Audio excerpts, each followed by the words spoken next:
commence à expliquer ce que le monde doit faire. Donc, je crois que ce matin, le Seigneur a déposé quelque chose dans la vie de tout un chacun. Depuis un certain temps, je suis en train de demander à Dieu pour que l'esprit prophétique qui m'accompagne, parce que tout le long de mon parcours, la plupart des gens qui étaient proches de moi ont eu ces dons-là. Ils prophétisent plus que moi, ils ont des visions plus que moi, ils ont des paroles de connaissance plus que moi, je le reconnais. Et un jour, j'étais un peu attristé, j'ai dit, mais Seigneur, comment tu peux faire des choses injustes comme ça? Le Saint-Esprit me dit non, parce que toi tu es une source. C'est partant de toi que je vais sortir des dons. C'est partant de toi que je vais sortir des hommes forts, des femmes fortes. Alléluia. Il y en a qui reconnaissent, il y en a aussi qui sont libres de ne pas reconnaître, mais la plupart sont aujourd'hui même des serviteurs de Dieu. Alléluia. Pourquoi j'aime le pasteur David qui vient souvent ici? Parce qu'il est presque le seul qui peut vous témoigner ces choses parmi tant d'autres. Il ose le dire. Une fois même, les gens lui ont dit, pourquoi tu dis ça? Tu vas faire de lui un orgueilleux, entre guillemets. Je ne connais pas ça. Mais il n'a jamais eu honte de le dire, même devant les gens. J'étais étonné d'entendre, je dis, waouh, malgré ce qu'il est aujourd'hui, il reconnaît que ce sont les mains de cette personne-là. La Bible dit, ne négligez pas le don que vous avez reçu par l'imposition des mains des anciens. Un ancien, un homme de Dieu, peut prier pour toi et te transmettre quelque chose de la part de Dieu. Mais avant d'accepter l'imposition des mains, toi, tu as le droit de prendre le temps d'étudier la vie de la personne, même la vie de l'homme de Dieu. Amen. Parce que quelqu'un qui t'impose les mains, il te transmet ce qu'il a. Ça, c'était juste pour vous dire qu'il y a une grâce aujourd'hui. J'aimerais que tu puisses partir ici avec ça. Et je prie que le Saint-Esprit ouvre les yeux de tous les membres de cette église. Même les enfants. Il faut qu'un chrétien arrive à voir spirituellement. Amen. Il faut qu'un enfant, je dis bien un enfant de Dieu, ne peut pas être aveugle. C'est-à-dire, il ne peut pas voir dans le monde spirituel ce qui lui arrive. Un enfant de Dieu ne peut pas être victime des mauvaises surprises. Mauvaises surprises. C'est-à-dire, quelqu'un va tomber dans ta famille, même toi, tu n'as pas été alerté. Ça veut dire que cette personne-là avait les yeux fermés. Et l'esprit prophétique, quand il arrive, il enlève les écailles de l'obscurité. Quand l'esprit prophétique arrive comme ça dans une église, il illumine les yeux de tout le monde. Même quand le pasteur n'a pas vu, 2, 3, 4 personnes peuvent voir ça. Alléluia. Et ça, c'est ma prière pour toi. Je veux que tu sois un chrétien complet. Même quand tu vas sortir, tu connais déjà les personnes que tu vas croiser en cours de route. C'est ça le christianisme. Amen. Quand tu pars de chez toi, tu as déjà l'image des personnes que tu vas croiser en cours de route. Ce n'est pas de la magie. C'est le Saint-Esprit qui peut le faire. Amen. Acclamons pour le Saint-Esprit.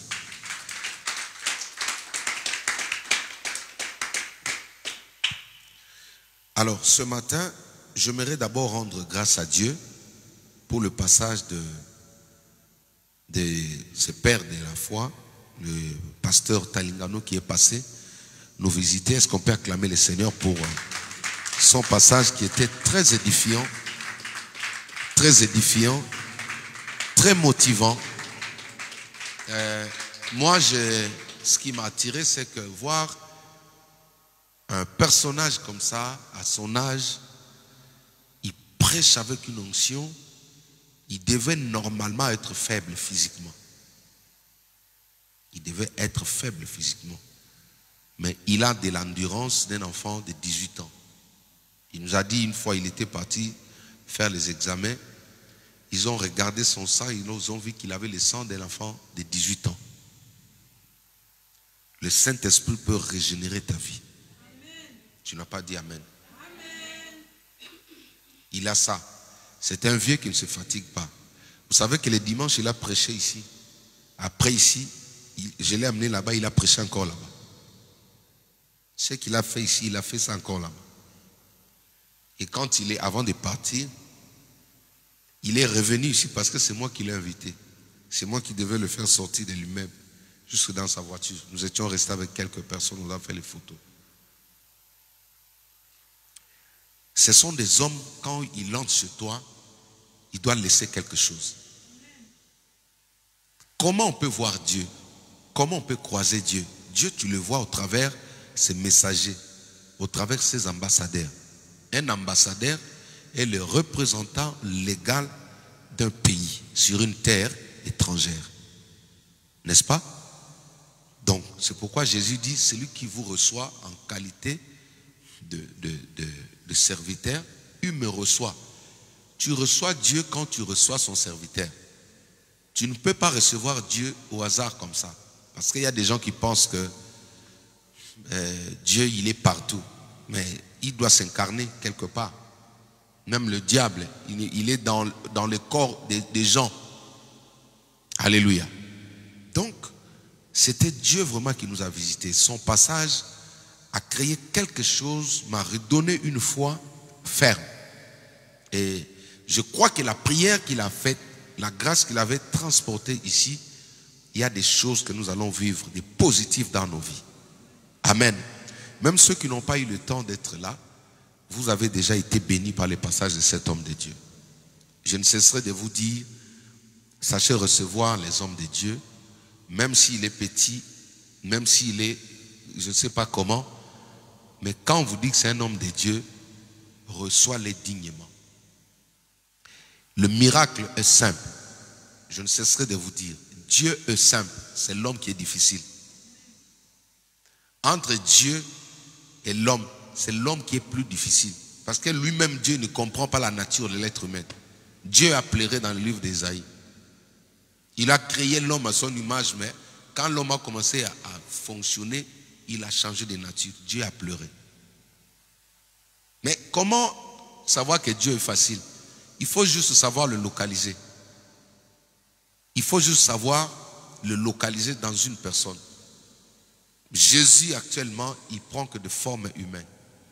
Il y a des personnes qui viendront devant toi, c'est Dieu qui t'a visité. Alléluia. Tu croiseras des gens, même en cours de route, qui viennent te porter de l'aide, c'est Dieu. Les anges de Dieu sont comme ça. Tu as un problème, tu croises quelqu'un que tu n'as jamais connu qui vient te donner un conseil. C'est un ange. Toi, ton témoignage, c'est comme ça, non? Quand tu voulais fuir l'église à l'époque, tu en as trouvé combien de fois? Dans le train? Non, disons entre nous. Combien de fois? Tu as trouvé des gens qui t'ont dit de ne pas quitter cette église? Tu m'as parlé de ça, oui? Hein? Voilà. Alléluia. Est-ce que tu peux acclamer le Seigneur? Ouais. Donc, ça arrive à tout le monde. Hein? C'est ma fille bien-aimée. Donc, ça arrive à tout le monde. Tu peux rester de toi-même, tu dis non, je quitte l'église. Mais comme tu n'as pas vu que Dieu était là, Dieu peut dépêcher un ange, les anges qui t'accompagnent. Parce que tout le monde que tu vois là, il y a des anges parmi ces gens-là. Un ange peut facilement recevoir une recommandation, il va lui dire de ne pas quitter cette église-là. Tu vois? C'est-à-dire, un moment, on a eu un moment de turbulence au sein de l'église. Il y en a qui sont partis, mais dont nous prions pour qu'ils reviennent. Parce que jusqu'à aujourd'hui, ils ont compris que c'était une tempête. Ça arrive. Mais quand elle voulait aussi prendre cette décision-là, à 3 reprises, elle a croisé des personnes, ces 2 reprises, des gens dans le train, des personnes qu'elle ne connaît pas, qu'elle n'a jamais vues, qui l'ont dit, ne quitte pas, ne pars pas de cette église. Heureusement, comme mes filles ne me cachent rien, même si tu dragues en cours de route, sache-le que son papa est au courant, elle va me dire. Alléluia. J'ai vraiment des enfants qui m'aiment. Elle est venue me dire, mais la leçon c'est quoi? C'est qu'il faut savoir identifier Dieu dans l'homme. Il y a des fois tu donnes un verre d'eau à un homme comme ça, c'est Dieu que tu as servi. Et ça te donne ce que tu avais besoin. Dieu a donné la promesse à David. Mais c'est Saoul qui l'a béni. Saoul qui était son ennemi. C'est lui qui a fait de David roi, c'est Saoul, c'est le roi Saoul. Les jours où il a réveillé Saoul avec l'épée, il a dit, regarde, j'aurais pu te tuer. Dieu t'a livré entre mes mains. Quand Saoul a regardé, il dit, ah, je comprends maintenant que tu m'aimais vraiment. Dieu m'a livré entre tes mains. J'étais pourchassé. Depuis toute ta vie, tu n'as fait que courir. Il est parti s'exiler chez le Philistin à cause de Saül. Il est devenu mendiant à cause de Saül. Maintenant, un jour, la personne était devant lui. Il a refusé de porter la main sur cet homme-là. Quand Saül a regardé, il dit non, j'étais déjà mort. Il a dit non, tu es un fils pour moi. C'est ce jour-là qu'il a dit, j'ai compris que Dieu t'a appelé pour être roi. Il a béni David, malgré qu'il avait la promesse. Mais il fallait qu'une personne puisse mettre le sceau. Alléluia. Qu'est-ce que je veux dire? Dieu est toujours dans l'homme. La personne peut être dans les erreurs. Mais si c'est lui qui avait le sceau pour valider ce qui est en toi là, fais tout pour avoir cela. Que Dieu vous bénisse. Ça, c'est le conseil d'un père. Amen. Je vais parler rapidement. 3 points. Je vais parler de 3 points très rapidement. Et nous allons partir. J'ai nommé mon sous-thème 3 grands obstacles à l'exaucement de notre prière. 3 grands obstacles à l'exaucement de nos prières. 3 grands obstacles à l'exaucement de nos prières. Je reprends 3 grands obstacles à l'exaucement de nos prières. Amen. Alors, c'est quoi un obstacle? Un obstacle, c'est juste ce qui vous empêche. C'est un mur qui vous empêche d'atteindre un but. Voilà, ça c'est ma définition. Je n'ai pas consulté le dictionnaire, mais le peu de connaissances que nous avons. Un obstacle, c'est tout ce qui vous fait barrage. Vous voulez atteindre un point, mais il y a quelque chose qui se lève devant vous. Ça peut être un mur, ça peut être un arbre. C'est-à-dire, un obstacle, c'est un point gênant. Voilà. C'est ça, non, Bénédicte? C'est un point gênant. Tout ce qui vous gêne, qui vous empêche de voir, d'aller, d'avancer, même de reculer, ça s'appelle un obstacle. N'est-ce pas? Est-ce que je me suis fait comprendre? Alors, je veux aujourd'hui, au travers de la Bible, vous montrer 3 obstacles, mais dont le Seigneur a vaincu et il nous a donné le pouvoir de le vaincre aussi à notre tour. J'ai toujours dit ceci dans mes enseignements. Le Seigneur Jésus est venu sur terre comme un enseignant, comme un prophète, comme un docteur. Quel est le rôle d'un docteur ou d'un enseignant? C'est de vous communiquer une connaissance qui va vous servir tout le long de votre vie. Est-ce que quelqu'un m'entend? Un enseignant est là pour vous communiquer une connaissance, pour programmer votre cerveau, pour vous donner une orientation, vous montrer comment marcher et réussir dans la vie. Comment vaincre, comment surmonter, comment rester stable. C'est-à-dire, ça c'est le rôle de l'enseignement. Et le Christ Jésus sur la terre, il est venu comme ça.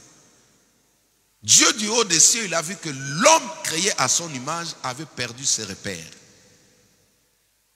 L'homme avait du mal à retrouver le chemin du palais. Comme tout à l'heure, on a chanté, il y a le strophe de la chanson qui disait « Je suis tranquille quand tu es là. » Et non, ça disait que j'ai retrouvé... Oh Seigneur, on a tourné en boucle sur ça, c'était fort. Ça veut dire qu'il disait que le nom de Jésus m'a redonné l'accès au palais. Le nom de Jésus m'a donné l'accès au palais. Nous étions tous hors du palais, hors d'Éden. Quand l'homme a péché, il a été exclu. Dieu l'a chassé. Il n'avait plus droit d'entrer au palais. Mais par Jésus, par le nom de Jésus, nous avons eu encore l'accès au palais. Alléluia. Donc le Christ est venu pour nous donner un enseignement, une pédagogie, une manière de faire pour rester, pour mener une vie victorieuse sur la terre. Jésus était un enseignant. Il nous enseignait comment vaincre, comment sauter les obstacles. Non, comment écrouler, comment vaincre Jéricho. Voilà les rôles que le Christ est venu. Alors, quand quelqu'un sort de l'école, l'étape suivante, c'est quoi? C'est la mise en pratique. Dis avec moi, mise en pratique. Dis avec moi, mise en pratique. La mise en pratique de ce qu'on a assimilé à l'école. Tout ce que vous avez étudié, vous aurez un temps d'épreuve. Vous aurez un temps où vous devez montrer aux gens que réellement vous étiez à l'école. N'est-ce pas? Même ceux qui étudient, ils passent par les bacs. C'est comme ça. Alors, le Christ est venu, il nous enseignait comment vaincre l'ennemi, comment vaincre le monde, comment détruire les obstacles. Maintenant, à nous de prendre le relève. Alléluia. C'est pourquoi un enfant de Dieu doit connaître ces choses. Nous combattons dans la victoire. Pourquoi? Parce que nous connaissons le secret. Nous combattons dans la victoire parce qu'il y a quelqu'un qui nous a donné le secret. Il y a quelqu'un qui nous a enseigné comment combattre dans la victoire. Et cette personne-là, c'est la personne de Jésus-Christ de Nazareth. Amen. Alors, depuis que l'homme est sur terre, depuis que l'homme a péché, il y a trois grands obstacles qui se sont dressés devant l'homme. Pour quel but? Pour empêcher l'homme de rentrer vers son Père, empêcher l'homme de rentrer dans le palais. Et le Christ était venu sur la terre spécialement pour donner à l'homme le pouvoir sur ces obstacles-là. Amen. Prenons la parole de Dieu. Philippiens chapitre 2, verset 8 jusqu'au verset 9. Nous irons même au verset 10. Je fais la lecture au nom de Jésus-Christ de Nazareth. Je fais la lecture au nom de Jésus-Christ. Ok. Ayant paru comme un simple homme. Qui a paru comme un simple homme? C'est Jésus-Christ. Il s'est humilié lui-même, se rendant obéissant jusqu'à la mort, même jusqu'à la mort de la croix. Verset 9. C'est pourquoi aussi Dieu l'a souverainement élevé et lui a donné le nom qui est au-dessus de tout nom, afin qu'au nom de Jésus, tout genou fléchisse dans les cieux, souligner les cieux, sur la terre, souligner sur la terre, et sous la terre, souligner sous la terre. Voici nos 3 points que nous allons développer pendant 10 minutes et nous allons prier. Nous allons parler premièrement du ciel comme étant le premier obstacle à l'homme devant la marche chrétienne, et nous parlerons du deuxième point qui s'appelle la terre aussi, qui est un obstacle, et nous parlerons aussi du sous la terre. Les écrivains peuvent écrire. Andy, tu écris? Ok. Amen. Donc, je commence mon développement. Dans notre texte de base ce matin, nous venons de voir d'abord la manière de procéder de Jésus. Comment Jésus a procédé. Nous allons voir la stratégie. Voilà. La stratégie empruntée par le Seigneur pour arriver à nous donner la victoire. Vous pouvez éteindre ça si ça vous dérange. Amen. Suivez-moi ici. La Bible dit, ayant paru comme un homme simple. Dis avec moi simplicité. Dis avec moi simplicité. Ça, c'était le premier critère, le premier qualité que Jésus a dû prendre pour arriver à mieux faire la mission dont il était venu. La simplicité. Alléluia. La simplicité, c'est très important dans la vie d'un enfant de Dieu. Lui qui était Dieu, il s'est dépouillé jusqu'à se rendre à un niveau plus bas. Dans la vie, il y a des endroits, quand tu veux bien passer, tu dois être d'abord un homme simple. Alléluia. Est-ce que quelqu'un m'entend? La simplicité peut vous donner l'accès là où les portes sont fermées pour les autres, mais parce que tu es simple, les gens t'acceptent. Alléluia. Un homme simple, une fille, une femme simple, c'est qui? C'est quelqu'un qui est compréhensif. C'est quelqu'un qui a le fruit du Saint-Esprit. Alléluia. Savoir comprendre les choses, savoir s'adapter à l'atmosphère où vous vous retrouvez. La simplicité, c'est important. Parce que le diable, c'est un orgueilleux. Si Jésus vient avec de l'orgueil, il ne peut pas le vaincre. Alléluia. Ça, c'est important, il faut noter. deuxième stratégie que Jésus a employée ou a utilisée pour arriver à accomplir cette mission, c'était l'humilité. Dis avec moi l'humilité. Dis avec moi l'humilité. C'est très important que nous, étant qu'enfants de Dieu, nous puissions apprendre l'humilité. L'humilité, c'est quoi? Tu arriveras dans certains endroits où tu devais parler, mais parce que tu es enfant de Dieu, tu te taises. Il y a des moments où tu es oppressé, tu dis non, je regarde. L'humilité, c'est accepter aussi de se mettre en dessous des autres. Alléluia. L'humilité, c'est aussi se contenter de ce qu'on est ou de ce qu'on a. C'est ça l'humilité.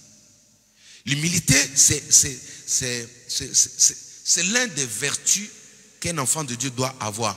Voilà, ça c'est le deuxième critère, la deuxième qualité qui va donner la victoire ou qui va aider Jésus à parvenir à vaincre l'oppresseur ou l'ennemi ou celui qui détenait l'homme comme son esclave. La Bible dit, Dieu résiste aux orgueilleux, il fait grâce aux humbles. Je ne t'ai pas entendu. Je disais, Dieu résiste aux orgueilleux, il fait grâce aux... Alors chacun de nous, commençons par moi, nous devons demander l'humilité, c'est très important. Alléluia. Ça va vous aider à beaucoup de choses. Vous savez, souvent, les hommes, nous attribuons cette tâche, cette critère, cette qualité aux femmes. Non, même un homme doit aussi être humble. L'humilité, c'est la nature, c'est le vertu des enfants de Dieu. Il n'y a pas seulement la femme qui doit être humble, parce que la Bible dit que les femmes s'humilient, ça dit quoi? Et soit soumise, voilà, que la femme soit soumise. Non, l'homme aussi peut être humble. Dans le couple, si vous êtes tous humbles, ça vous aide à aller plus loin. Amen. Donc il y a des fois, la femme peut être en tort, mais moi en tant que l'homme, parfois elle a mal parlé, moi en tant que l'homme, je sais aussi de me rabaisser, c'est important. Et troisième chose, ça c'était quoi, la deuxième, hein? Troisième chose, troisième qualité que Jésus, ou troisième vertu, j'appelle ça le vertu, il se renda obéissant jusqu'à la mort. L'obéissance, c'est aussi une vertu très importante. Dans la vie, il y a des fois, fais d'abord ce qu'on te demande. Alléluia. Dans la vie, fais d'abord ce qu'on te demande. Écoute, tu es une femme, tu es fatiguée. Tu dormais déjà. Le mari arrive, lui aussi il est fatigué, te dit, maman, fais-moi quelque chose à manger. Ah non! Tu ne peux pas faire. Vas-y. Non, fais d'abord ce qu'on te demande. Alléluia. Tu sais, ça va atténuer un peu la colère. Parce que quand tu dis directement non comme ça, tu peux enflammer la situation. On obéit d'abord, je fais, et juste après, je vais expliquer à la personne, j'ai fait mais j'étais fatigué. Ça fait de toi une bonne femme. Ça fait de toi un bon mari. Un homme aussi, tu peux croiser ta femme comme ça, il te demande quelque chose, tu es fatigué. Qu'est-ce que tu fais? Souvent, nous on a connu ces choses. Tu es déjà fatigué, mais on te dit, au commuat, tu es où?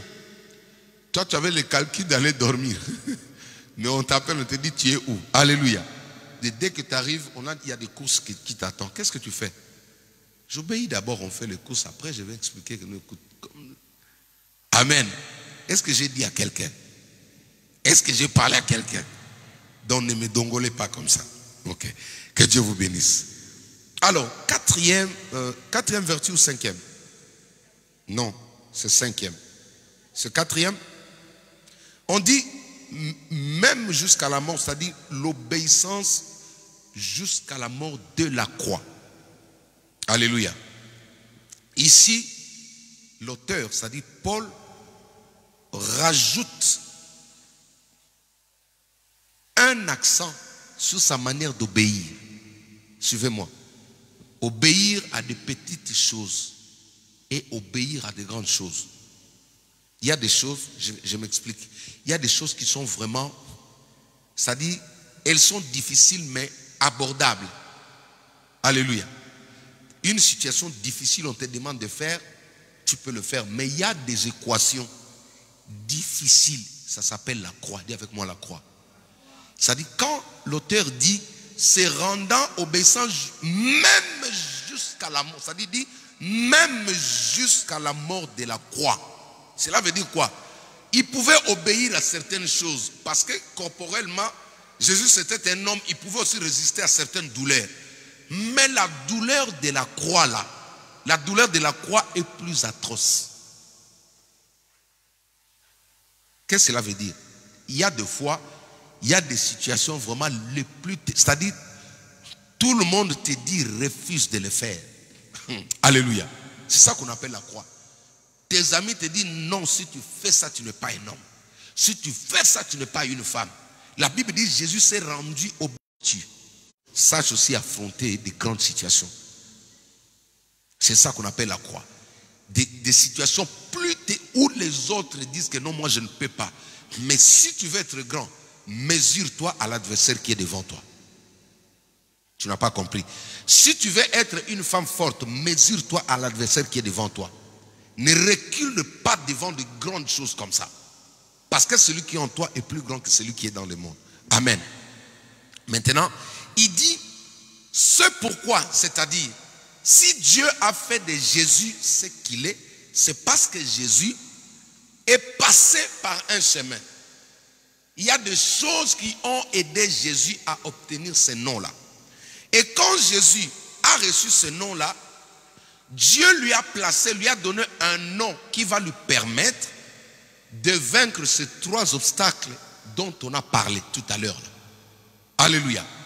Donc le nom de Jésus ne lui a pas été donné seulement simplement, mais c'est un nom qui comporte des secrets pour vaincre l'adversité, vaincre les obstacles. L'homme avait juste besoin de vaincre les obstacles que le diable avait placés tout autour de lui. Et Dieu a pris le nom de Jésus, il a investi au-dedans de ces noms-là l'autorité, le pouvoir qui écrase ces obstacles-là, ces trois obstacles. La Bible dit, premièrement, il a donné le pouvoir dans les cieux, deuxièmement sur la terre et troisièmement sous la terre. Le premier obstacle dans la prière ou devant la prière qu'un enfant de Dieu fait, se positionne dans les cieux. Alléluia. Le ciel que vous voyez là, elle constitue le premier grand obstacle dans la vie de chaque enfant de Dieu. Quand ton ciel n'est pas encore ouvert, Yaya, trouve-moi le verset porte éternelle dans le psaume. Psaume 24, combien? Psaume 24, trouvez-moi le verset. Si vous pouvez me mettre ça là. Aïe. Amen. Psaume 24, verset combien? Tu peux nous lire ça. Viens faire la lecture, ma fille. Viens. Est-ce qu'on peut acclamer le Seigneur? Je vais aller rapidement, je vais faire simple. Suivons la lecture. Je lis la parole de Dieu. Porte, élevez vos linteaux, élevez-vous. Porte éternelle, que le roi de gloire fasse son entrée. Ok. Acclamons le Seigneur. Il dit, porte éternelle, élevez vos linteaux, que le roi des rois fasse son entrée. Écoutez, quand Jésus, avant son ascension, quand il est descendu, ou le jour de la mort de Jésus, le ciel était fermé. Il y a eu un phénomène bizarre. Quand Jésus a rendu l'âme, tout était devenu noir. Il y a eu ce qu'on appelle l'éclipse. Les ténèbres ont pris possession de la galaxie. C'est-à-dire les ténèbres qui représentent le monde satanique. Le diable était content, il a dit, ouais, maintenant, on l'a eu, on l'a enterré. Ils ont repris possession de la terre. Dans le ciel, quand un enfant de Dieu prie, tu dois dans ton esprit savoir que dans le ciel, dans les airs là, il y a des oppositions. Si ta prière n'est pas efficace, si tu pries en somnolent, si tu pries, tes pensées sont ailleurs, tu ne peux pas vaincre. Pour vous dire qu'il y a des prières qui ne traversent pas le ciel. Il y a des prières qui ne traversent pas le plafond de la maison. Il y a des prières qui montent. Vous savez, un fusée pour atteindre son objectif, il a besoin d'avoir assez de puissance. Il a besoin d'avoir un grand feu. Il a besoin d'avoir des réacteurs plus puissants. Ça lui permet de traverser même la couche d'ozone. Pour aller de l'autre côté, vous avez besoin d'une suffisance spirituelle. Votre prière est comme une fusée. Alléluia. Pour qu'elle atteigne le trône de Dieu, vous avez besoin d'associer une puissance. Parce que dans les airs, il y a des esprits. Quand le diable a été chassé du ciel, comme je vais toujours mentionner, que depuis que le diable est chassé au ciel, il n'est jamais rentré là-bas. Alléluia. Le livre d'Apocalypse, c'est le dernier livre qui conclut l'histoire de la Bible, qui conclut, on appelle ça révélation. Apocalypse veut dire révélation. Apocalypse ne veut pas dire toum ou Armageddon, non. Apocalypse veut dire seulement révélation. Dis avec moi révélation. C'est-à-dire, elle est venue donner le langage qu'on appelle le réma de toute la Bible. Quand le diable était chassé du ciel, la Bible dit d'Apocalypse chapitre 12, je crois 22, la Bible dit que le ciel lui a été fermé. Maintenant, parce qu'entre parenthèses, il y a l'une de mes enfants, oui, c'est Mérode qui m'a dit, mais papa, on a regardé Superbook, on nous a montré le diable qui était parti au ciel pour accuser Job. Hein? Vous avez déjà vu ça, non? Il y a des pasteurs aussi qui disent, non, le diable va au ciel. Il ne connaît pas l'image du ciel. Le seul chemin qui mène l'homme au ciel s'appelle Jésus-Christ. Comme le diable ne peut pas se convertir, comme le diable ne peut pas accepter le Christ, ne peut aller au Père que celui qui passe par Jésus-Christ. À part Jésus-Christ, il n'y a pas d'autre chemin. Et comme le diable ne peut pas se convertir un jour, c'est-à-dire qu'il ne pourra jamais revoir le ciel. Ça, c'était juste pour ajuster cette connaissance-là. Même quand vous entendez le pasteur vous dire ça, tu t'étais, ne réponds pas mal. Comprends que ça, c'était l'ancienne manière de voir les choses. C'était l'ancienne manière de voir les choses. Depuis qu'il a été chassé, il n'a jamais revu le ciel. Il peut écouter la voix de Dieu parce que Dieu parle même aux démons. Dieu peut lui poser la question comme Dieu a parlé au monstre marin qui a avalé Jonas. Ce monstre n'est pas parti au ciel. Dieu parle même aux insectes. Dieu peut lui poser la question comme ça. Le fait de dire il a assisté à la réunion ne veut pas dire qu'il était venu. Il y a des mots qui sont dans la Bible pour comprendre leur sens. Il faut aller dans l'araméen, aller dans le grec, essayer de comprendre le vrai sens du mot assister. Parce que la présence de Dieu, c'est une condamnation pour le diable. Amen. Donc, dans le ciel constitue un obstacle. L'exemple pratique à comprendre, c'est l'histoire de Daniel. La Bible dit que dès lors que Daniel a commencé à prier, dès lors qu'il a eu la pensée, Dieu a fait quoi? Il a répondu. Entre Dieu et le diable, qui répond vite? Ah ouais, que Dieu vous bénisse. Alléluia. Parce qu'on a grandi avec ça. Je vais t'expliquer maintenant la nuance. La bénédiction ou la réponse de Dieu n'arrive pas tôt, tout simplement parce qu'il y a des obstacles en cours de route. Même quand vous commandez quelque chose sur Amazon, ils vont vous mettre le timing. Hein? Pourquoi? Parce qu'il y a des bouchons dedans à contrôler. Même le train, ils peuvent annoncer à l'approche, mais quand ils remarquent qu'il y a colis suspect, ça va faire quoi? Ça va tarder. C'est comme ça. Mais quand il n'y a pas colis suspect, le train est là à l'heure exacte, n'est-ce pas? Dès lors que tu penses que Seigneur, j'ai besoin que tu me guérisses, il a déjà dépêché la guérison. C'est le diable qui retarde dans sa manière de donner. Dieu n'est jamais en retard. Amen. Alléluia. Maintenant, on dit que dès lors qu'il a commencé à prier, dans le ciel, il y a eu un royaume appelé le royaume de Perse. Le Perse ici, c'était quoi? C'était la représentation spirituelle du gouvernement qui était en place à Babylone. Alléluia. Ce que nous voyons le jour est représenté aussi dans le monde spirituel. Les esprits là, c'était les esprits qui coordonnaient dans chaque secteur. Vous avez suivi quand le pasteur Talingano a prié. Qu'est-ce qu'il a dit? Porte des soucis, ouvre-toi. Alléluia. Est-ce que vous savez, quand tu intercèdes pour prier pour l'église, prier pour prendre possession de ce secteur, chaque fois il faut dire que les portes des soucis soient ouvertes. Parce qu'il y a des esprits qui veillent sur tout ce qui cite le nom de Dieu à souci. C'est pourquoi quand des bulldozers passent, ils doivent s'en charger de ces esprits-là pour le détruire. Alléluia. C'est pourquoi je vous ai dit que le passage de cet homme-là, vous allez voir quelque chose va se passer ici. Est-ce que tu peux acclamer le Seigneur? Donc, c'est juste pour nous dire que le ciel constitue plutôt un premier obstacle dans tes prières.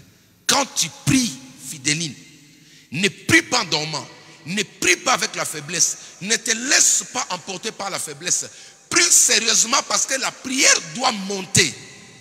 La prière doit monter, elle doit monter.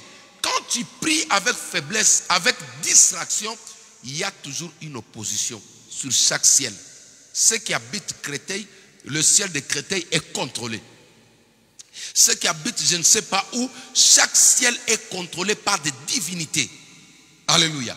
Voilà le premier obstacle à nos prières, enfants de Dieu, que tu dois prendre conscience pour savoir mieux prier, orienter ta prière, qu'elle soit efficace, comme nous avons parlé de prières ferventes. Amen.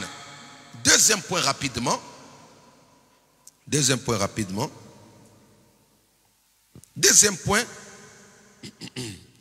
c'est la terre. Alléluia. Nous parlons de la terre. La Bible dit, Dieu l'a donné un nom qui lui donne le pouvoir de dominer sur la terre. Vous savez, nous allons prendre ces versets rapidement. Voici, je vous ai donné le pouvoir de marcher sur les serpents et les scorpions et sur toute la puissance de l'ennemi, et rien ne pourra vous nuire. Nous avons ici des catégories des esprits ou des types des esprits qui opèrent sur la terre. Est-ce que quelqu'un m'entend? Le serpent, il rampe sur la terre. Les scorpions aussi rampent sur la terre. Alléluia. Ça dit, c'est le type des esprits méchants que tu vas croiser sur la terre quand tu vas marcher. Le serpent, aujourd'hui, j'ai beaucoup donné des enseignements sur l'esprit du serpent. Vous allez voir ça sur YouTube. Alléluia. Donc, Jésus-Christ est venu pour nous donner le pouvoir afin de vaincre ces deux obstacles. Ce qui bloque les gens sur la terre aujourd'hui est représenté par le serpent et par le scorpion. Dans le serpent, tu vois la méchanceté, tu vois la sorcellerie, tu vois les envoûtements. Les scorpions aussi pareil. Ces deux animaux ont un point commun. Le point commun c'est quoi? C'est le venin. Le venin c'est l'image de la mort. Alléluia. Ce sont ces deux esprits qui peuvent résister une personne jusqu'à l'amener à la mort. Dans nos prières, tout celui qui prie doit prendre conscience de prendre possession de la terre. C'est pourquoi Dieu, quand il a appelé Moïse, il a commencé par lui changer ses sandales. Dans le langage spirituel, ça veut dire quoi? Il voulait équiper ses pieds pour marcher sur les serpents, sur les scorpions. Vous allez regarder que dans le désert, après avoir franchi cet obstacle appelé la mer Rouge, chemin faisant, ils ont eu à croiser des scorpions et des serpents dans le désert. Les serpents venimeux étaient dans le désert. Mais comment ou pourquoi Moïse avait le dessus sur ces esprits-là, sur ces obstacles-là? Tout simplement parce que Dieu avait commencé par équiper ses pieds. J'ai pris ce matin que tes pieds soient équipés de l'onction, de la supériorité au nom de Jésus-Christ. Un enfant de Dieu doit savoir prendre possession de chaque endroit où il va. Même quand tu vas à l'école le matin, tu dois savoir faire cette prière. Je prends possession. La Bible dit, tout lieu que foulera la plante de vos pieds, je vous le donne en possession. Parce qu'il y a des gens qui font de la sorcellerie. C'est ça l'esprit des serpents. Il y a des gens qui jettent des mauvais sorts. Je connais des personnes qui ont ramassé des maladies en cours de route. Au pays, au bled, au Congo, là-bas, il y a des marabouts qui lavent des gens. Quand ils lavent une personne, il prend cette eau-là, il va le jeter en cours de route. Quand il jette cette eau-là en cours de route, la personne qui va marcher dessus, il reprend toute cette maladie-là, il part avec ça. Que cela ne t'arrive pas au nom de Jésus-Christ. C'est comme ça que quand le réveil est arrivé au Congo, quand le Saint-Esprit a commencé à parler aux gens, les gens ont commencé à comprendre que tout ce que tu vois en cours de route, quand tu piétines, sache-le qu'il y a des choses, il y a des endroits que tu as piétinés, ces endroits-là étaient piégés. C'est-à-dire qu'il y a eu des serpents, il y a eu des scorpions qui ont déposé des choses maléfiques. Quelqu'un en marchant qui n'est pas prudent peut piétiner quelque chose et la chose le colle dans sa vie. Et cela ne t'arrive pas au nom de Jésus-Christ. C'est pourquoi il faut avoir toujours la notion de dire que même la terre que tu vois là, elle constitue aussi un obstacle dans la vie de l'homme.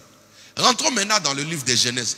Quand Dieu a puni l'homme, Dieu dit à l'homme, à cause de toi, le sol va reproduire quoi? Des épines. Alléluia. Le sol va produire des épines. Donc, la terre là, pour réussir dans une terre, tu dois prendre conscience de prendre toujours possession de cette terre là. Parce que la terre aussi est un obstacle.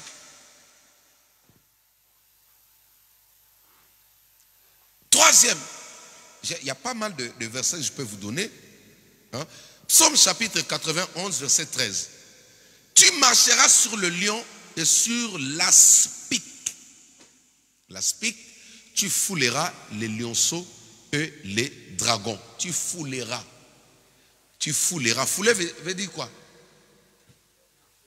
Marcher, voilà. Alléluia. C'est-à-dire, Dieu a parlé à David dès les temps anciens longtemps. Il a prophétisé pour cette génération que nous sommes. Que tous ceux qui sont de la lignée du roi David marcheront sur les lions, sur l'aspic. Ils fouleront même le dragon. Voilà. Je vous ai dit, à chaque fois que vous voyez le nom dragon, c'est attribué à une entité qui s'appelle le diable. Et tout ça, leur champ d'opération, c'est quoi? C'est la terre. C'est pourquoi tu vois, il y a des gens qui sèment, qui n'arrivent pas à récolter. Il y a des gens qui sèment, le sol ne reproduit rien. Pourquoi? Parce que le sol s'est levé contre lui. Je déclare que la terre là, de la France soit donnée au nom de Jésus-Christ. Je n'ai pas entendu ton amen. Je déclare que la terre de Sissi te soit donnée au nom de Jésus-Christ. Je prophétise que la terre de ton école là te soit donnée au nom de Jésus-Christ. Je prophétise que la terre de l'endroit où tu travailles te soit donnée au nom de...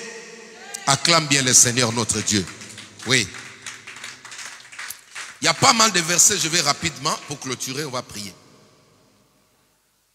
Maintenant, nous allons parler du sous la terre. C'est le troisième obstacle, sous la terre. Matthieu chapitre 28, verset 5 au verset 6. Je fais la lecture.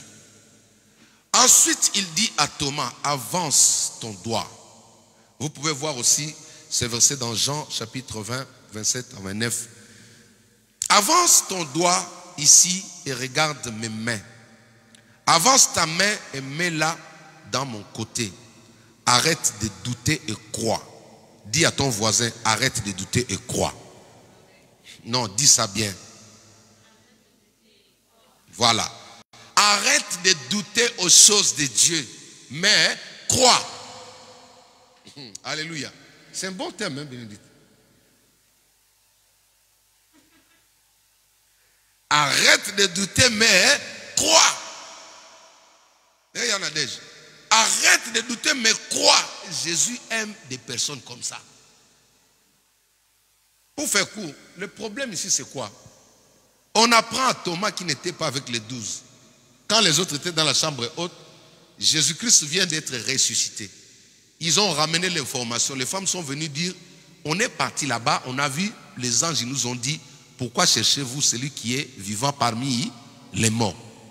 Ils sont venus dire aux apôtres, le corps n'est plus dans la tombe. Pierre est sorti vite. Il a couru, il arrive comme ça, il a constaté que non, il n'était plus là. Pierre s'est souvenu que oui, il nous avait dit qu'il va ressusciter le troisième jour. Ils sont rentrés maintenant. Quand ils arrivent dans la chambre haute, les absents ont toujours posé les problèmes même dans les églises. Hein? Les absents ont toujours posé des problèmes. Ils lui ont dit que non, oh, il était là. Alléluia. Le Seigneur est apparu aux disciples dans la chambre haute, mais Thomas n'était plus là. Où est-ce qu'il était parti? On ne sait pas.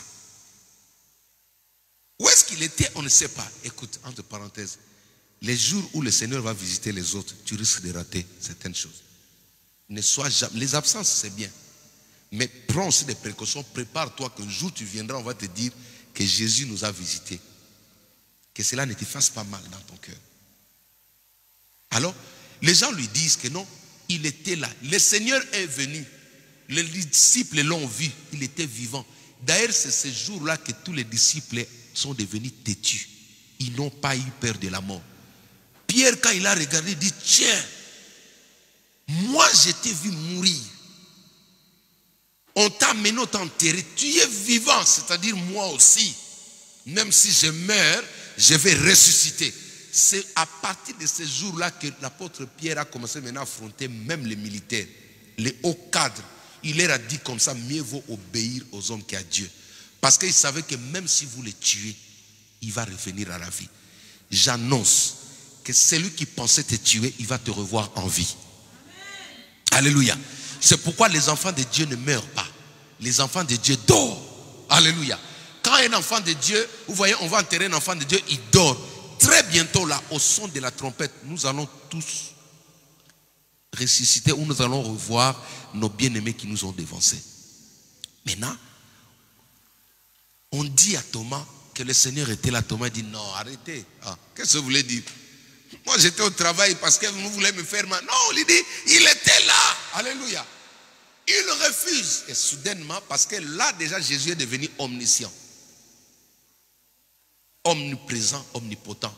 Il était déjà devenu comme du vent. Il était partout. C'est-à-dire, il respirait Jésus sans le savoir.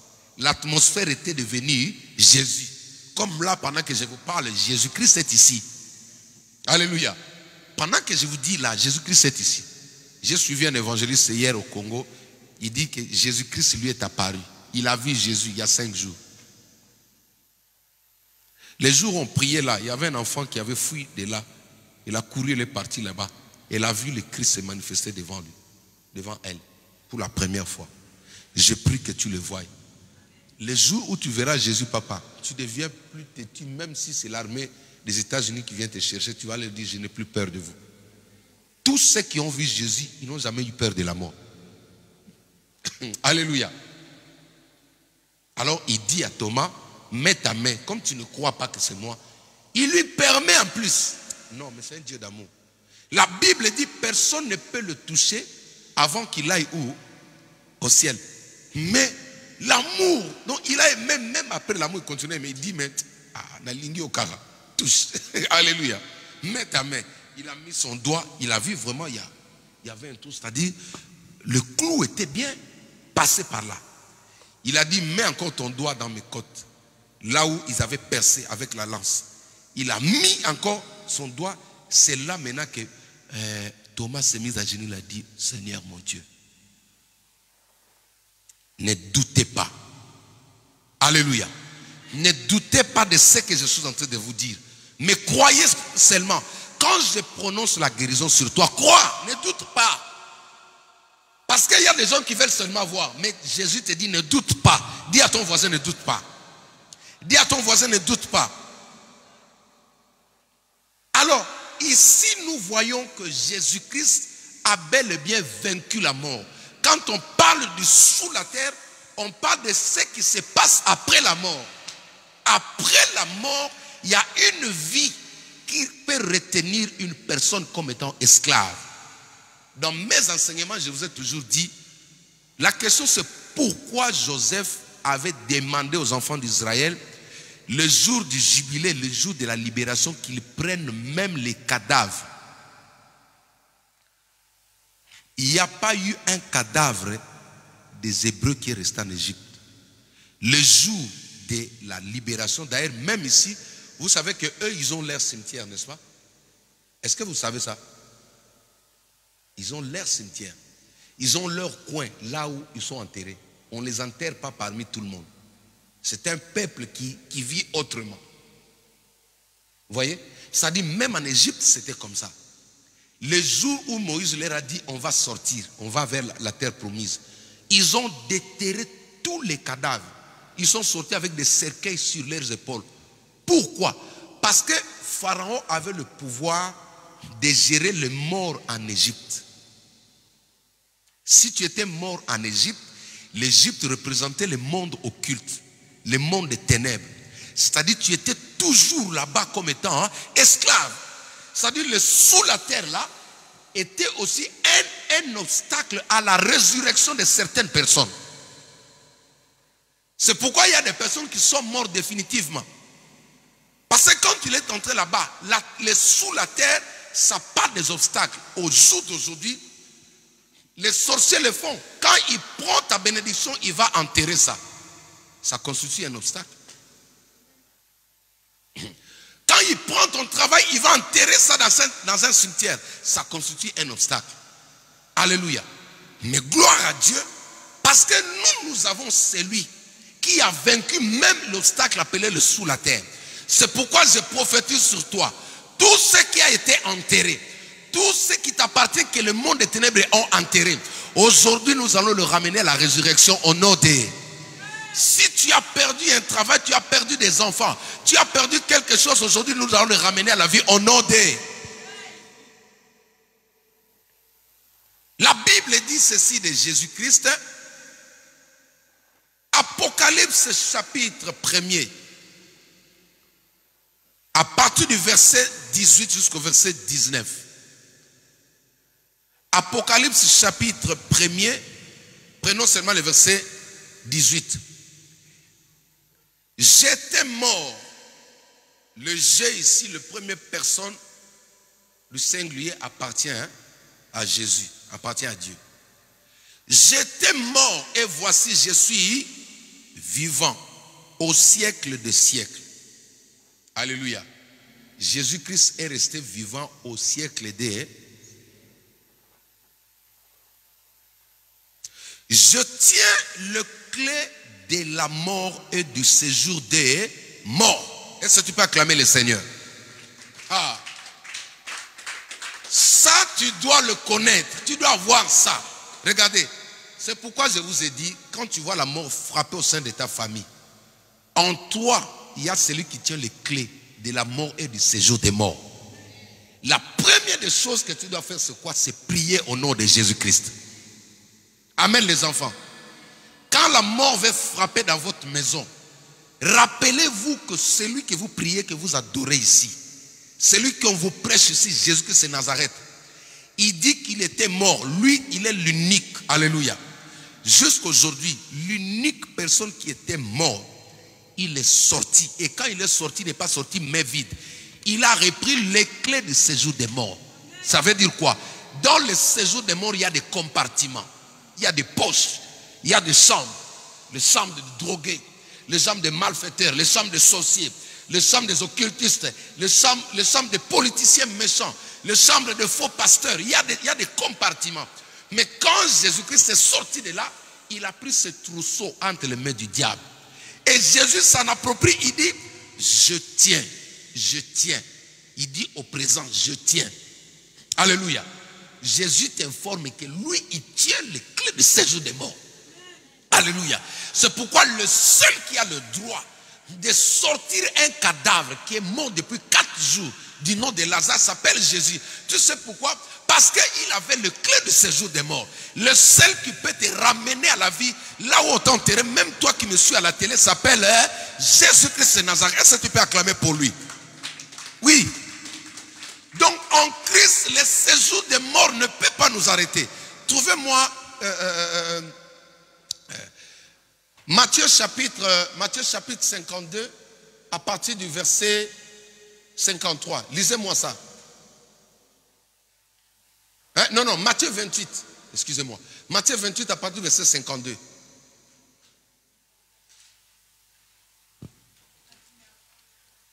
Le dernier chapitre, c'est quoi? C'est 27, hein? Ah, excuse-moi, oui.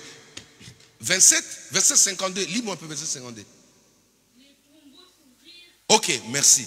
Merci, prophète. Merci. Merci, mon fils. Matthieu chapitre 27,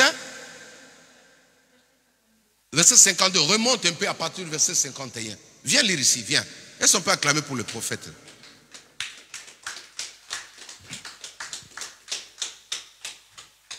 Tu acclames comme quelqu'un qui ne croit pas à la résurrection. Oh.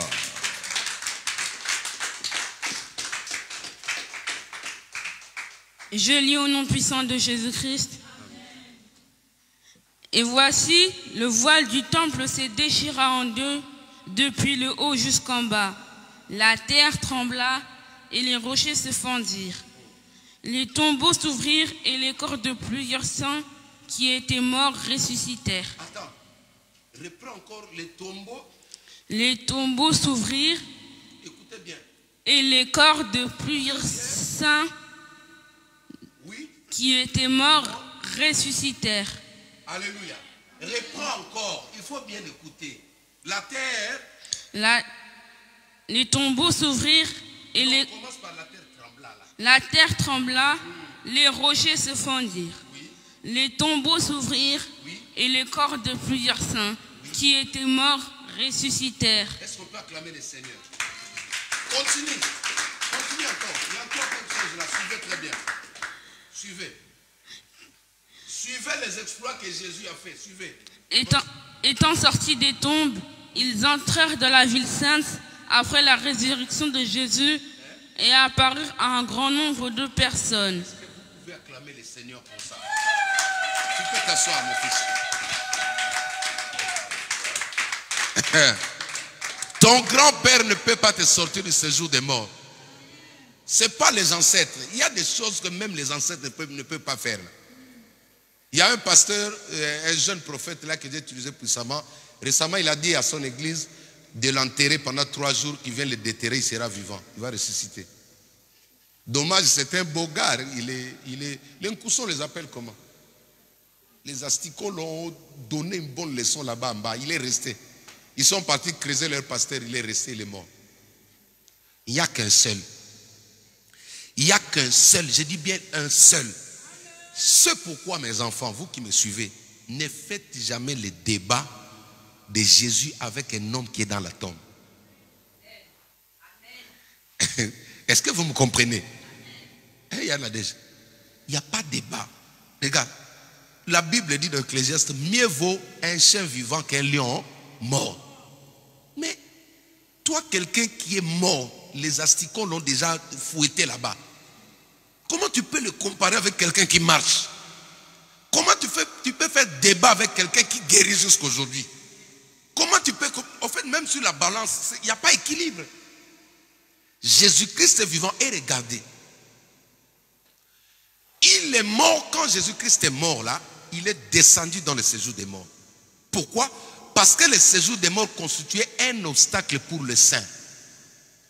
Tous ceux qui étaient morts avant Jésus-Christ étaient enfermés quelque part. Le diable avait une main mise sur eux. Ils espéraient pas la vie. Eux aussi, ils attendaient le jour de la libération. Quand Jésus-Christ est venu libérer, il n'a pas libéré seulement les vivants, ceux qui marchent. Il a libéré même les morts qui étaient morts avant lui. Il est entré sous la terre, là où personne ne peut aller. Il est entré sous la terre, là où les sorciers ont peur, là où les chefs d'État ont peur. Mais Jésus-Christ est parti là-bas. Il a vu l'obstacle qui s'appelait le sous la terre, ce bunker. Il a regardé tous ces compartiments parce que c'est un monde bien structuré. Quand tu entends les témoignages de ceux qui sont passés par là, que seul Jésus a ramené à la vie, quand il témoigne, tu comprends. Jésus est parti sous la terre, il a regardé où est la chambre de Samson. Alléluia. Parce que Samson était encore là-bas. Hein? Oui. Parce qu'on va le voir au ciel.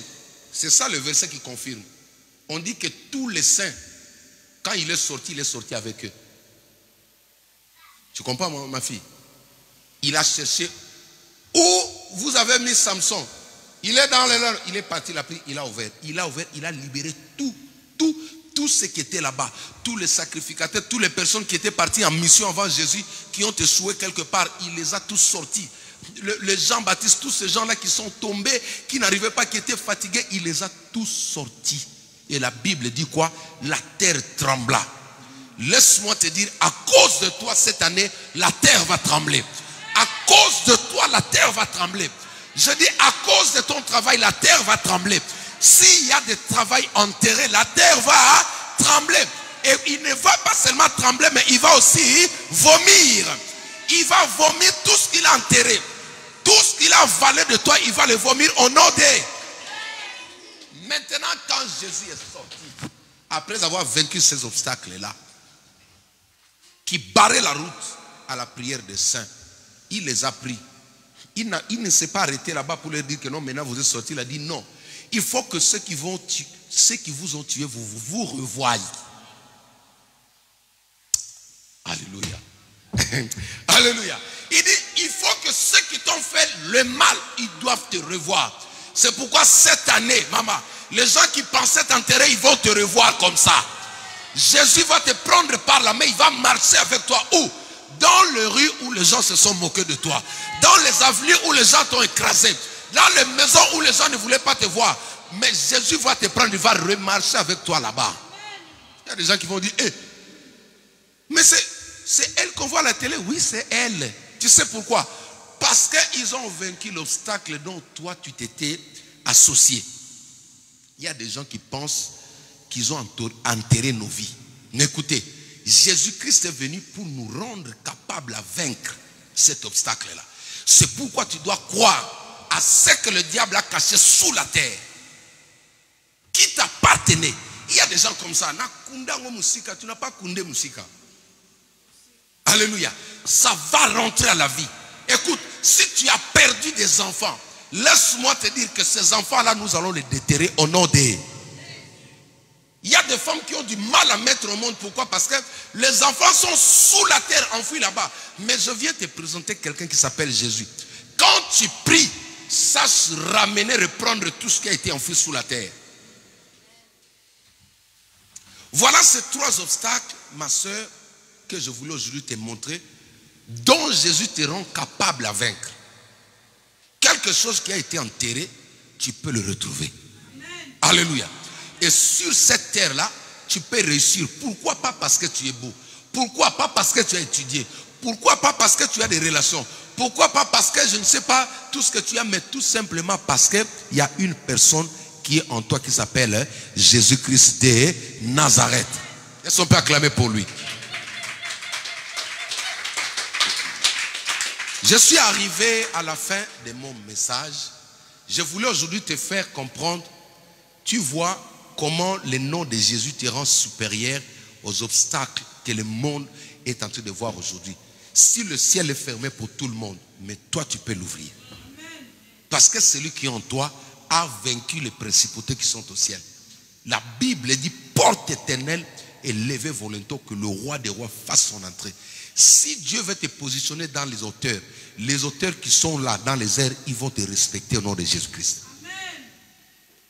Sur la terre, malgré que la sorcellerie est en train de combattre les gens, Dieu a équipé tes chaussures.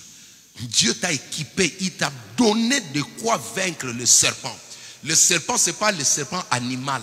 Le scorpion, ce n'est pas le scorpion animal. Mais ce sont des esprits, ce sont des entités qui opèrent sur la terre, qui bloquent la vie des gens, qui empêchent les gens d'avancer, qui empêchent les gens d'avoir des ouvertures. Mais toi, par Jésus-Christ, tu vas le vaincre. Alléluia. Ils peuvent bloquer tout le monde, mais pas toi. Quand tu arrives dans un endroit, les gens te disent, il n'y a pas de passage, dis, pour moi, il y aura une déviation. Alléluia. La route ne peut pas être fermée complètement. À cause de toi, il y aura une déviation. Si on bloque la 86, ils vont prévoir une déviation pour toi. Alléluia. Tu dois seulement avancer parce que tu as cru en Christ. Et la troisième chose, c'est quoi? Ne crois plus à la mort. Parce qu'il y a même des enfants de Dieu qui prient mais qui ont peur de la mort. Il y a des enfants de Dieu qui prient mais qui n'espèrent pas. Admettons tu es malade. Tu es victime d'une maladie. Les médecins te disent que non, tu vas mourir. Je viens te présenter celui qui détient les clés de la mort et les clés du séjour des... Voilà. Alléluia. Amen. Les clés, ce n'est plus le diable. Ce n'est plus les sorciers qui détiennent la clé là. C'est pourquoi un enfant de Dieu, quand tu vois la mort, toi tu as mille capacités de t'en sortir vivant. Tu ne peux pas accepter la mort parce que c'est un sataniste qui a dit je vais te tuer. Qui a le clé de la mort? Non, dis ça bien. Qui a le clé de la mort? Mais pourquoi tu crois à ce minable sorcier qui dit qu'il va te tuer? y en a déjà. Toi, tu connais que non, c'est Papa Jacques qui a les clés de la salle là. C'est le pasteur que tu as et qui a les clés. Mais quelqu'un d'autre te dit non, je vais te fermer la salle. Alors que toi, tu es en bonne relation avec le pasteur. Attends toi-même. Hein, Emmanuel? C'est moi qui ai les clés de ta voiture. Quelqu'un de la voiture, quelqu'un d'autre vient te dire tu ne vas pas monter dans la voiture. Là, tu vas te dire, oh, mais moi je suis déjà avec la personne qui détient les clés. Ça veut dire quoi? Tout celui qui peut prononcer la mort sur toi, c'est parce qu'il est ignorant. Pour que la mort t'atteigne, il doit avoir possession de cette clé-là. L'unique personne qui peut ouvrir pour que quelqu'un aille là-bas, c'est celui qui est avec toi. Mais toi, tu es avec lui. Lui, il a la clé. C'est pourquoi je prophétise. D'ici la fin de l'année, la personne ne mourra autour de toi au nom de Jésus-Christ. Dans cette église-là, aucun membre de cette église-là va mourir. Vous savez pourquoi? Parce que nous prions celui qui a le clé de la mort. Et le clé du séjour, quand on parle maintenant du séjour, cela veut dire que la personne a été déjà enterrée, enfouie. De ton vivant déjà, la mort ne va pas te prendre. Ça c'est un. Et deuxièmement, même s'il s'avérait que tu étais déjà enterré, il viendra comme il est venu reprendre Lazare. Alléluia. Il va te sortir de là. Tu ne crois pas cet obstacle-là, ce n'est pas pour toi. Parce que c'est lui qui a les clés. À partir d'aujourd'hui, il ne faut pas dire que c'est Satan qui a les clés de ta vie. Non. Les clés de ta vie est entre les mains de Jésus-Christ. Tenons-nous debout, je vais prier pour clôturer. Gloire à Dieu. Ce message, c'est la continuité de nos prières. Pour mieux prier, tu dois déjà comprendre la puissance que la personne que tu invoques là a. Alléluia. Jésus-Christ n'est pas n'importe qui. Jésus-Christ n'est pas un prophète. Tous les prophètes sont nés de relations sexuelles d'un homme et une femme. Mais Jésus-Christ, sa naissance, il est né sous l'onction du Saint-Esprit. Il n'a pas été conçu comme un homme normal. Alléluia. Le diable le sait. C'est pourquoi n'écoute pas. Si quelqu'un veut essayer de le rabaisser à son niveau, ce débat-là enlève ça. Tu lui dis déjà, c'est comme tu veux associer l'huile et de l'eau. C'est-à-dire, compare le prophète là au pasteur, d'accord? Parce que eux tous ils ont des pères et des mères. Mais Jésus, non, Jésus est Dieu. Alléluia. Jésus-Christ est Dieu. Il n'y a pas de débat avec lui. Jésus-Christ est Dieu, ça reste comme ça. Élève tes deux mains en l'air, je vais prier. Père, au nom de Jésus-Christ de Nazareth, nous parlons de toi ici. Dans cette église, il s'agit de toi. Seigneur, tu nous as parlé, tu nous as fait comprendre comment tu as vaincu ces trois obstacles. Comment tu règnes dans le ciel, comment tu règnes sur la terre, comment tu règnes sous la terre. Tu nous as dit que personne dans ces trois dimensions n'est au-dessus de ton nom. C'est toi qui es le souverain, c'est toi qui donnes les ordres à tous les chefs établis dans ces trois dimensions. Alors ce matin, je viens prier pour tes enfants ici. Là où son problème a été bloqué, dans le ciel, sur la terre, sous la terre, par ton nom Jésus-Christ, que les portes soient ouvertes au nom de Jésus-Christ de Nazareth. Tout ce que le diable avait planifié, là où ils ont prononcé la mort, sur mon frère, toi tu nous as dit que c'est toi qui as les clés de la mort et du séjour des morts. Je retire quiconque était la cible de la mort. Je les retire des griffes de l'ennemi au nom de Jésus-Christ de Nazareth. Je bénis leur vie. Je déverse la bénédiction. Si quelqu'un avait pris ta bénédiction, il est parti le cacher quelque part, nous le reprenons par Jésus-Christ. Nous te le rendons au nom de Jésus-Christ de Nazareth. Au nom puissant de Jésus-Christ de Nazareth. Père, que le ciel soit favorable pour tes enfants. Que le ciel soit favorable pour cette église. Qu'il n'y ait pas d'obstacle à nos prophéties. Qu'il n'y ait pas d'obstacle à nos déclarations au nom puissant de Jésus-Christ. Suscite dans cette église des hommes puissants, des femmes puissantes. Père, j'ai pris qu'il y ait une l'onction de la longévité. L'onction de la longévité. Ceux qui étaient proches de la mort vivaient longtemps au nom de Jésus-Christ. Ceux qui étaient proches de la mort vivaient longtemps au nom de Jésus-Christ de Nazareth. Ceux qui étaient proches de la mort vivaient longtemps au nom de Jésus-Christ de Nazareth. Jusqu'au retour de Jésus-Christ. Que cette église reproduise des grands messieurs, des grandes dames. J'ai prié pour tous ces enfants, Seigneur, que l'onction prophétique que tu m'as montrée soit le partage de tout un chacun. Qu'il n'y ait pas des aveugles ici. Qu'il n'y ait pas de malades ici. Donne le discernement, la sagesse à chacun de comprendre ce que tu montres.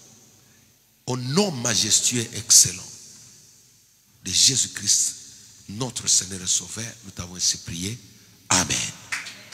Reprenons place, acclamons le Seigneur. Je vais inviter la servante de Dieu pour introduire les communiqués et les offrandes. Et ensuite, nous allons partir. Amen, amen, amen.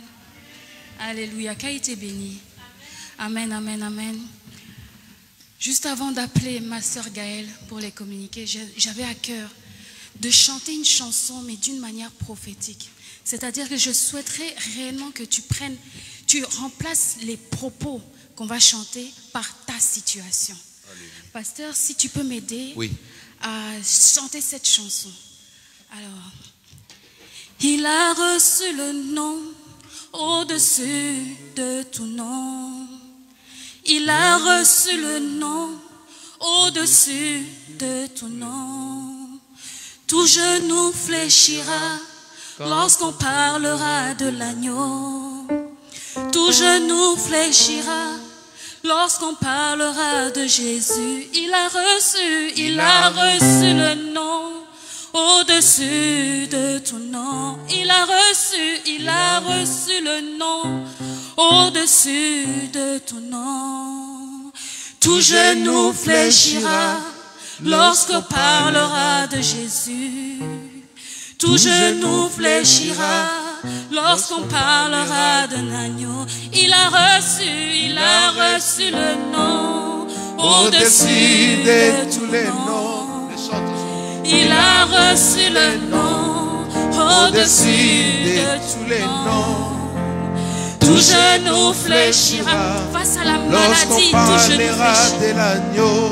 Face à l'infertilité, tout genou doit fléchir. Face à l'échec, tout genou doit fléchir. Il a reçu les noms au-dessus de tous les noms. Face au célibat, tout genou doit fléchir. Il a reçu les noms au-dessus face au de blocage, tous les il doit noms. fléchir. Tout genou Face fléchira à la lorsqu'on peur, tout genou parlera doit de fléchir. Jésus. Tout genou Face à fléchira l'incrédulité, tout genou doit lorsqu'on fléchir. parlera de l'agneau. Face à toute domination, tout doit fléchir. Aujourd'hui, le Seigneur me dit que tu es libéré. Il a reçu les Il me dit que tu es libéré, délivré. de tous les noms. Ce que tu voyais hier, tu ne le verras plus jamais. Lorsqu'on parlera de l'agneau, tout genou fléchira. Alléluia. Lorsqu'on parlera. Est-ce que tu peux le chanter d'une manière prophétique? Il a reçu les mets ta situation là où elle est.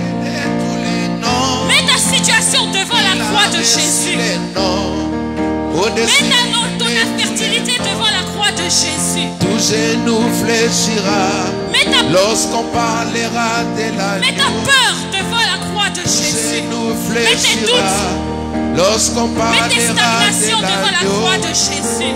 Il a reçu le nom au-dessus de tous les noms. Il a reçu les noms. Est-ce que tu peux le proclamer ce matin? De tous les noms. Alléluia. Tout genou fléchira lorsqu'on parlera de l'agneau. Tout genou fléchira lorsqu'on parlera de l'agneau. Il a reçu le nom au-dessus de tout nom. Il a reçu le nom au-dessus de la peur. Il a reçu le nom au-dessus de l'échec. Il a reçu le nom au-dessus du célibat. Il a reçu le nom. Amen. Est-ce que nous pouvons acclamer pour notre Seigneur? Acclamer. Je vous invite même à vous mettre debout avant de bien acclamer notre Seigneur. Alléluia. Amen. Je vous souhaite la bienvenue à la main puissante de l'Éternel. Bonjour à tous et à toutes. Je viens devant vous du coup pour vous faire le communiqué de l'Église, la main puissante de l'Éternel. Donc nous nous retrouvons du lundi au vendredi à 18h30. Nous serons en prière de feu et nous vous conseillons fortement de nous rejoindre car de grandes choses vont se passer. Nous avons également notre culte dominical tous les dimanches de 10h à midi. Donc nous sommes situés au 4 rue Vasco de Gama à Sucy-en-Brie. Pour les rendez-vous avec le pasteur, comme c'est indiqué, c'est à partir de 16h dans la semaine. Vous pouvez venir déjà ici ou sinon le contacter par téléphone. Notre adresse, comme je le disais, c'est 4 rue Vasco de Gama à Sucy-en-Brie. L'arrêt, c'est le gare de Sucy-Bonneuil. Vous avez également des bus qui vous emmènent juste à côté et également des parkings. Pour contacter le pasteur, donc vous avez notre adresse email lmpeofficiel@gmail.com et son numéro de téléphone. Nous avons également nos réseaux sociaux, donc vous êtes déjà nombreux à vous suivre et on vous remercie pour ça. Le Facebook qui est FJacques Nkoto, Instagram LMPE-officiel, le YouTube FJacques Nkoto Ministries LMPE et notre PayPal jacquesnkoto-officiel@gmail.com. Je vous invite à pouvoir encore nous donner, si vous en avez à cœur, pouvoir donner vos offrandes, vos actions de grâce. Dieu ne manquera pas de vous bénir. Et comme vous le voyez, tout ce que vous semez ici sont également répartis dans la salle afin qu'on puisse passer un agréable culte, qu'on puisse également avoir des collations ou des moments de partage entre nous. Amen. Je vous souhaite un très bon dimanche et une bonne fin de culte. Gloire à Dieu. Pardon, je vais juste demander aux nouveaux venus je ne sais pas s'il y en a, de se tenir debout.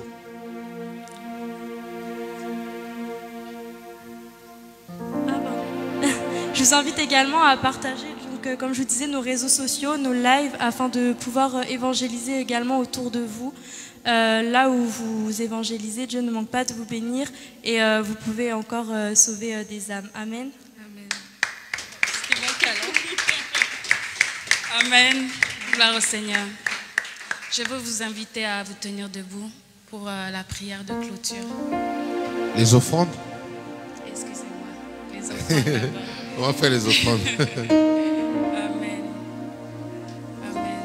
Je vais appeler la sœur Sandra pour nous exhorter un petit moment pour les offrandes.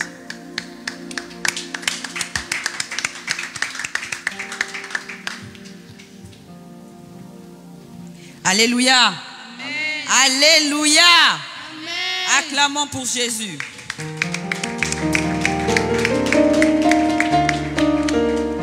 Bonjour à tous. Je vous prierai de reprendre place pour l'instant. Donc, avant de commencer, j'aimerais attirer à l'attention de tout le monde que nous avons les protocoles dans la salle. Donc, quand il vous est indiqué une place, veuillez la respecter. Donc, voilà. Si je suis là devant vous, c'est pour nous parler, nous exhorter pendant un court moment sur les offrandes, sur ce que nous apportons à la maison de l'Éternel. Le pasteur nous a dit le dimanche dernier, quand le papa Talingano est passé ici, que des fois, quand on reçoit un homme de Dieu, il apporte toujours quelque chose. Et c'est la façon dont vous allez le recevoir. Et derrière, vous allez recevoir votre bénédiction. Il nous a parlé d'Abraham. Abraham a vu venir au-devant de lui 3 hommes qu'il a reçus. Il les a reçus chez lui. Il a fait un service. La Bible nous dit qu'il leur a proposé de laver leurs pieds. Il les a mis posés à un endroit pour qu'ils puissent se reposer. Et il est allé voir sa femme. Il est allé dans son bétail pour sortir ce qu'il avait de meilleur comme mets afin de leur présenter. Et c'est après qu'ils aient mangé, après qu'il ait pris ce qu'il avait de bon à offrir, l'ange lui a dit, à cette même période l'année prochaine, j'y reviendrai et Sarah sera enceinte. Donc l'homme de Dieu nous avait dit que quand on donne avec, quand on donne pour recevoir quelque chose. Il n'y a rien sans rien. La seule chose que nous avons reçue des merveilleux, c'est la vie de Jésus-Christ, qui est aussi un sacrifice. Nous la recevons gratuitement dès que nous l'acceptons, mais il y a un prix qui a été payé. Il y a un prix qui a été payé. Et quelque part, nous, pour entrer dans nos bénédictions, nous avons un prix à payer. Donc, j'irai directement au sacrifice, par exemple, qu'a fait Anne. Anne a prié pendant longtemps, stérile qu'elle était, jusqu'au moment où elle a dit à l'Éternel, si tu me donnes un fils mâle, je te l'offrirai. Elle a fait un vœu. Elle a respecté ses vœux et derrière, elle a eu d'autres enfants. Tout cela pour nous dire que sur cette terre, il y a la loi de la sémence et de la récolte. C'est Dieu lui-même qui l'a instauré. Quand nous allons dans les livres de la Genèse, à partir du premier chapitre, au verset 12, Dieu parle du fait qu'il a mis de l'herbe sur la terre qui porte une sémence. Il a parlé aussi des arbres qui donnent des fruits ayant eux-mêmes leur sémence. Donc Dieu lui-même, et c'est lui qui a instauré cette loi, comme quoi quand on sème, on récolte, on moissonne derrière. Et la parole de Dieu nous dit dans les livres, la parole de Dieu nous parle dans la Bible en nous disant que c'est que nous allons s'aimer, c'est que nous s'aimons, c'est ce que nous récoltons. Celui qui sème abondamment reçoit abondamment. Donc en conclusion, tout ce que je viens de dire, nous le retrouvons dans Malachie 3:10. Apportez à la maison des trésors toutes les dîmes afin qu'il y ait de la nourriture dans ma maison. Mettez-moi de la sorte à l'épreuve. Dieu te dit déjà que si tu sèmes pour lui, tu n'as pas besoin de tergiverser, tu n'as pas besoin de t'inquiéter parce qu'il n'a qu'une seule parole. Il a dit, mettez-moi de la sorte à l'épreuve, dit l'Éternel des armées, et vous verrez si je n'ouvre pas pour vous les écluses des cieux et si je ne répands pas sur vous la bénédiction en abondance. Donc mon frère, ma soeur, quand tu sèmes dans la maison de l'Éternel, c'est un investissement. Ça peut être un investissement à court terme parce qu'il est le Dieu tout-puissant, comme ça peut être un investissement à long terme sur la vie de tes enfants, sur la vie de tes projets, sur tout ce que tu entrevois de faire. Donc, je vous souhaite à tous un très bon dimanche. Nous allons apporter nos offrandes et la chorale va nous entonner un chant. Venez apporter avec un cœur joyeux. Venez apporter avec ce que vous avez résolu d'apporter. Parce que la parole de Dieu aussi le dit, c'est avec joie qu'on apporte. C'est cette offrande qui est agréable. Vous avez devant vous les paniers qui est à ma gauche, qui sont les offrandes de l'église. Et à ma droite, c'est les offrandes pour les prédicateurs. Et pour ceux qui nous suivent sur les réseaux sociaux, vous pouvez nous envoyer vos offrandes sur l'adresse Jacques Nkoto officiel @gmail.com. Que Dieu vous bénisse. Passez un bon dimanche.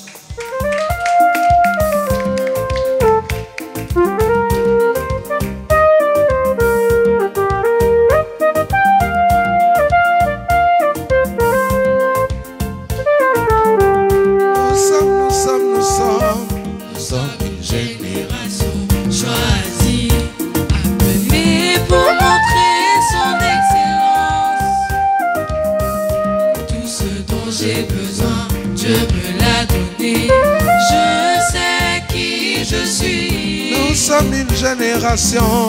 Nous sommes une génération choisie, appelée pour montrer son excellence. Tout ce dont j'ai besoin, Dieu me l'a donné. Tous ceux qui ont apporté aussi leur dîme, ils peuvent mettre dans le panier. Je sais qui je suis en Christ. Ceux qui ont apporté leur dîme, ce que j'ai en les offrandes volontaires. Tout je suis en Christ.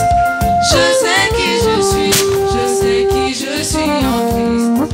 Ce que j'ai en Christ. Tout je suis en Christ. Je sais qui je suis. Je marche en puissance.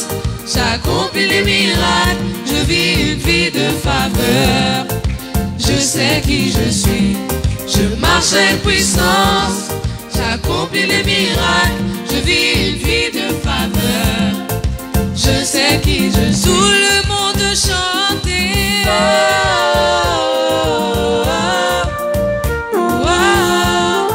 Je sais qui je suis. Tout le monde chantait.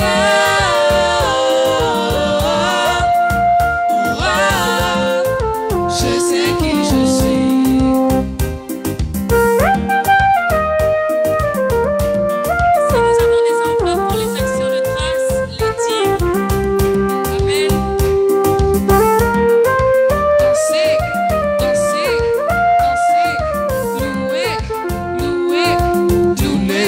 monde chanter.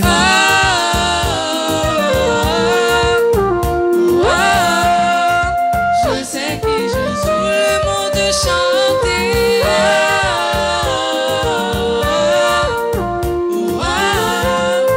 Je sais qui je suis. Tout le monde chanter.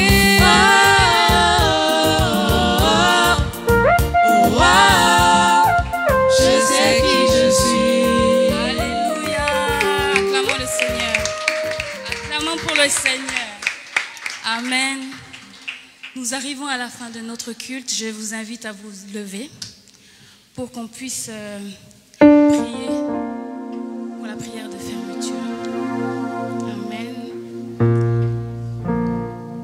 Je veux inviter le pasteur Jean-Jacques à nous recommander entre les mains du Seigneur, à bénir notre semaine, à bénir la fin de notre journée et à bénir notre semaine. Dans tes bras d'amour, nous voulons rester. Dans tes bras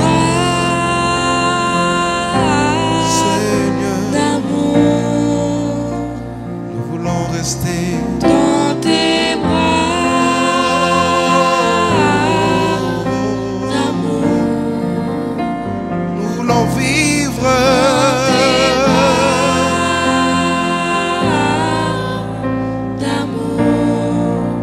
Nous voulons partir.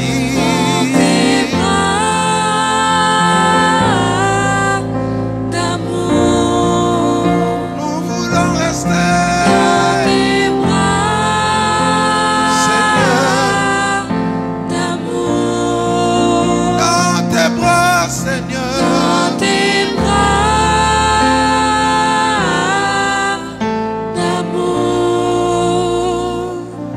Dans tes bras d'amour. Dans tes bras d'amour. Seigneur, dans tes bras d'amour. Dans tes bras d'amour. Toutes nos familles dans tes bras. Tes bras d'amour. Nos enfants dans tes bras. Dans tes bras d'amour. L'église, la main puissante dans l'éternel, dans tes bras. Dans tes bras d'amour. Nos affaires dans tes bras. Dans tes Nos bras projets dans tes bras d'amour, Seigneur. Nous bénissons cette semaine qui commence. Nous bénissons la semaine qui commence, Seigneur. Au nom de Jésus-Christ de Nazareth. Nous déclarons la journée de lundi bénie. Nous déclarons la journée de mardi bénie. Nous déclarons la journée de mercredi bénie. Nous déclarons la journée de jeudi bénie. Nous déclarons la journée de vendredi bénie. Nous déclarons la journée de samedi bénie. Nous déclarons la journée de dimanche bénie.